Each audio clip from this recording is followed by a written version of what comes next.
بسم اللہ الرحمن الرحیم۔ عید کی نماز سے متعلق ایک ویڈیو اپلوڈ کی گئی تھی، لیکن وہ کسی وجہ سے ڈیلیٹ ہو گئی ہے، لہذا دوبارہ سے عید کے مسائل کو بیان کیا جا رہا ہے۔ عید کا دن خوشی کا دن ہے، لہذا آپ غسل کریں، مسواک کریں، خوشبو لگائیں اور گھروں کے اندر اچھے کھانوں کا نظم کریں۔ صدقہ فطر اگر آپ نے ادا نہیں کیا ہے تو عید کی نماز سے پہلے ادا کر دیں، اور تکبیرات تشریق اللہ اکبر لا الہ الا اللہ واللہ اکبر وللہ الحمد، ان تکبیرات کو زیادہ سے زیادہ پڑھتے رہیں۔ عید الفطر کے موقع پر یہ تکبیرات آہستہ پڑھی جائیں گی اور بقرعید کے موقع پر ان کو زور سے پڑھا جائے گا۔ چونکہ یہ خوشی کا دن ہے، لہذا آپ کے چہرے مہرے سے خوشی کا اظہار ہونا چاہیے۔ عورتوں کے لیے بھی یہی حکم ہے کہ وہ بھی غسل کریں گی اور اچھا لباس پہنیں گی۔ عام طور سے ایسا ہوتا ہے کہ عورتیں چونکہ گھروں کے کاموں میں مشغول رہتی ہیں، لہذا ان کی توجہ اس جانب جاتی نہیں ہے، تو ان کے لیے بھی مستحب یہی ہے کہ وہ بھی اچھا لباس پہنیں گی۔ اس سال چونکہ بہت سی پریشانیاں آئی ہیں، تکلیفیں رہی ہیں، لہذا ایسا نہیں ہونا چاہیے کہ عید کے دن آپ کے چہرے مہرے سے خوشی کا اظہار نہ ہو۔ یہ سوچ لیں آپ کہ یہ سال تو بہت خراب رہا ہے، لہذا نہ آپ غسل کریں گے نہ اچھے کپڑے پہنیں گے، ایسا نہیں ہونا چاہیے، بلکہ عید کا دن ہے، لہذا آپ کے چہرے مہرے سے خوشی کا اظہار ہونا چاہیے۔ عید کی نماز چونکہ اس مرتبہ مختلف جگہوں پر ادا کی جائے گی، لہذا عید کی نماز کے جو مسائل ہیں وہ بھی ذکر کیے جاتے ہیں۔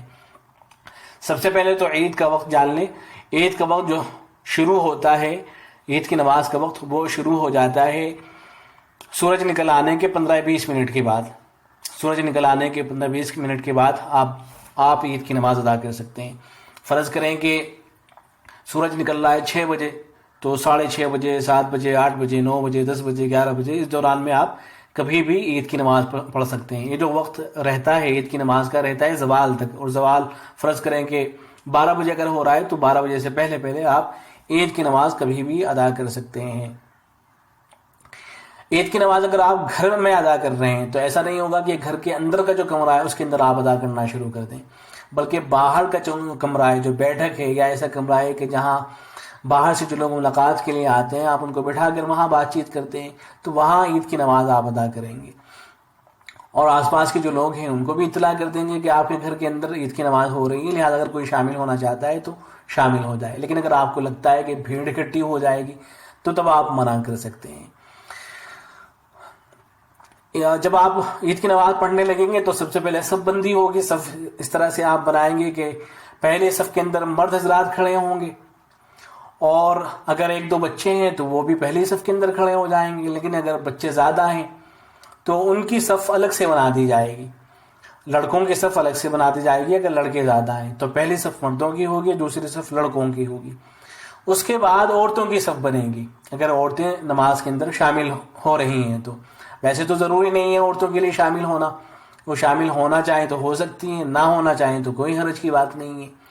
اور اگر ان کو گھر سے باہر نکلنے کی ضرورت پیش آ رہی ہے تب تو وہ باہر نکل کے نہیں جائیں گی۔ یہ اس وقت کی بات ہے جب گھر کے اندر ہی نماز ہو رہی ہے، تو اگر عورتیں شامل ہونا چاہیں تو شامل ہو سکتی ہیں۔ تو عورتوں کی صف لڑکوں کی صف کے بعد بنے گی، اور عورتوں کی صف عورتوں میں بھی اگر بچیاں ہیں، اگر 1-2 بچی ہیں تو عورتوں کے ساتھ یہ کھڑی ہو جائیں گی، لیکن اگر زیادہ بچیاں ہیں تو ان کی صف الگ سے بنا دی جائے گی۔ ایسے ہی اگر نماز میں نامحرم حضرات بھی شامل ہیں، نامحرم مرد شامل ہیں، تو اس صورت میں عورتوں کو پردے کے پیچھے کھڑا کیا جائے گا، اور اگر نامحرم نہیں ہے، صرف سارے محرم ہی ہیں، تو ایسی صورت میں پھر پردے کی ضرورت نہیں ہے۔ لیکن بہر صورت عورتوں کی جو صف ہوگی وہ آخر ہی میں بنے گی۔ ایسا نہیں، اگر ایک عورت بھی ہے تو وہ بھی پیچھے ہی کھڑی ہوگی۔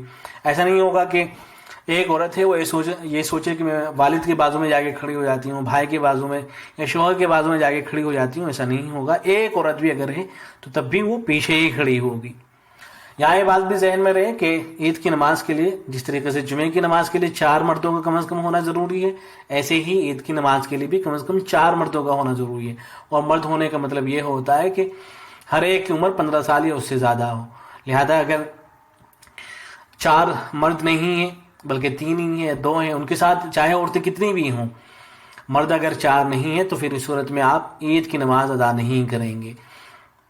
عید کی نماز آپ ادا نہیں کریں گے، بلکہ آپ 2 رکعت نفل یا 4 رکعت نفل آپ ادا کر لیں گے، جو تنہا تنہا پڑھی جائے گی، اب اس کی جماعت نہیں کی جائے گی، نہ یہ جو نفل ادا کی جائے گی اس کے اندر تکبیرات تشریق، اس کے اندر جو زائد تکبیریں ہیں، معافی چاہوں گا، جو زائد تکبیریں ہیں وہ نہیں کہی جائیں گی۔ تو بہرحال اب آپ جماعت شروع کر دیں گے۔ جب آپ جماعت شروع کریں گے تو سب سے پہلے جو امام بنیں گے، تو امام بننے میں بھی ضروری ہے کہ وہ بالغ ہونے چاہیے جو امام بنیں گے۔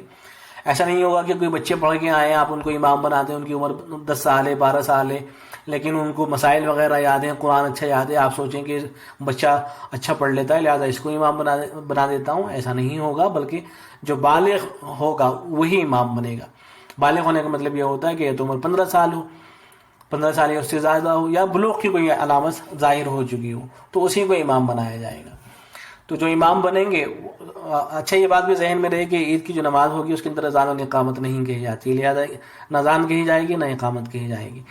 تو جب آپ نماز شروع کریں گے تو نیت کریں گے، نیت اس طرح سے کریں گے کہ 2 رکعت نماز عید کی جو واجب ہیں 6 زائد تکبیروں کے ساتھ، وہ میں پڑھ بھی رہا ہوں اور پڑھا بھی رہا ہوں اگر آپ امام ہیں تو، اور مقتدی اس طرح سے نیت کر لیں گے کہ امام کے پیچھے ہم 2 رکعت نماز واجب وہ 6 زائد تکبیروں کے ساتھ میں پڑھ رہے ہیں۔ ذہن کے اندر سوچ لیں گے بس اتنا کافی ہے، نیت ہو گئی ہے۔ زبان سے ادا کرنا ان الفاظ کو ضروری نہیں ہے، زبان سے اگر ادا کر لیتے ہیں تو اچھی بات ہے، لیکن ادا کرنا ضروری نہیں ہے۔ اب آپ نماز شروع کر دیں گے، اللہ اکبر بول کر کے ہاتھوں کو باندھ لیں گے، ثنا پڑھیں گے، سبحانک اللہم، اس کو پڑھیں گے۔ اس سے جب آپ فارغ ہو جائیں گے، ثنا سے فارغ ہونے کے بعد اب آپ 3 زائد تکبیریں کہیں گے۔ پہلی مرتبہ اللہ اکبر بول کر کانوں تک ہاتھوں کو اٹھائیں گے، چھوڑ دیں گے، دوسری مرتبہ بھی ایسے ہی کریں گے، تیسری مرتبہ اللہ اکبر بول کر کانوں تک ہاتھوں کو اٹھائیں گے تو لیکن چھوڑیں گے نہیں بلکہ باندھ لیں گے، اس لیے کہ اب آپ کو قراءت شروع کرنی ہے۔ مقتدی حضرات بھی ایسے ہی کریں گے، مستورات جو پیچھے کھڑی ہوئی ہیں وہ بھی اسی طرح سے کرتی رہیں گی۔ تو اب آپ قراءت شروع کریں گے، سورہ فاتحہ پڑھیں گے، کوئی سورت ملائیں گے، اس کے بعد رکوع اور سجدہ کریں گے، پھر دوسری رکعت شروع کر دیں گے۔ دوسری رکعت میں پہلے قراءت ہوگی، سب سے پہلے آپ سورہ فاتحہ پڑھیں گے، اس کے بعد جو سورت آپ کو ملانی ہے وہ سورت ملائیں گے۔ اس کے بعد اب آپ رکوع میں جانے سے پہلے 3 زائد تکبیریں کہی جائیں گی۔ اللہ اکبر بول کر آپ کانوں تک ہاتھوں کو اٹھائیں گے، چھوڑ دیں گے، دوسری مرتبہ بھی ایسے ہی کریں گے، تیسری مرتبہ بھی ایسے ہی کریں گے، چوتھی مرتبہ کانوں تک ہاتھ نہیں اٹھائیں گے، اس لیے کہ جو چوتھی تکبیر کہی جا رہی ہے رکوع میں جانے کے لیے کہی جا رہی ہے، تو اب آپ کو ہاتھوں کو اٹھانے کی ضرورت نہیں ہے۔ اچھا یہاں ایک بات ذہن میں رہے، وہ یہ کہ یہ جو زائد تکبیرات کہی جاتی ہیں ان میں غلطی ہو جاتی ہے، ان میں یہ سمجھ میں نہیں آتا ہے کہ ہاتھوں کو باندھنا ہے چھوڑ دینا ہے، یہ غلطی ہو جاتی ہے۔ اور یہ بھی غلطی ہو جاتی ہے کہ یہ سمجھ میں نہیں آتا ہے کہ ہاتھوں کو اٹھانا ہے یا نہیں اٹھانا ہے۔ تو اس طرح کی جو غلطی ہو جاتی ہے نماز کے دوران میں، تو اس سے ایسا نہیں ہوگا کہ نماز فاسد ہو جائے آپ کی، اس سے نماز کے اوپر کوئی فرق نہیں پڑے گا، نماز آپ کی ہو جائے گی۔ یعنی اگر آپ سے اس طرح کی غلطی ہو گئی کہ آپ کو ہاتھ کو اٹھانا تھا آپ نے نہیں اٹھایا ہے، یا آپ کو ہاتھ کو باندھنا تھا باندھنے کے بجائے آپ نے چھوڑ دیا، یا آپ کو چھوڑنا تھا چھوڑنے کے بجائے آپ نے باندھ لیا، اس طرح کی غلطی ہو جاتی ہے تو اس سے نماز کے اوپر کوئی فرق نہیں پڑے گا، نماز آپ کی بہرحال ہو جائے گی۔ تو اس طرح سے آپ نماز کو مکمل کر لیں گے۔ جب نماز سے آپ فارغ ہو جائیں گے تو یہ دعا کے قبول ہونے کا وقت ہے، لہذا دعا مانگیں، اپنے لیے بھی دعا مانگیں، امت مسلمہ کے لیے آپ دعا مانگیں، زیادہ سے زیادہ دعا کریں۔ دعا سے فارغ ہونے کے بعد اب آپ خطبہ شروع کریں گے۔ عید الفطر کی نماز کے لیے خطبہ جو ہے وہ مسنون ہے، سنت ہے، واجب ہے، ضروری نہیں ہے۔ جمعے کی نماز کے لیے تو ضروری ہے، جو شروع میں جمعے میں جو ہے خطبہ شروع میں ہوتا ہے اور عید میں بعد میں ہوتا ہے، تو جمعے کی نماز کے لیے تو ضروری ہے، عید کی نماز کے لیے ضروری نہیں ہے، سنت ہے۔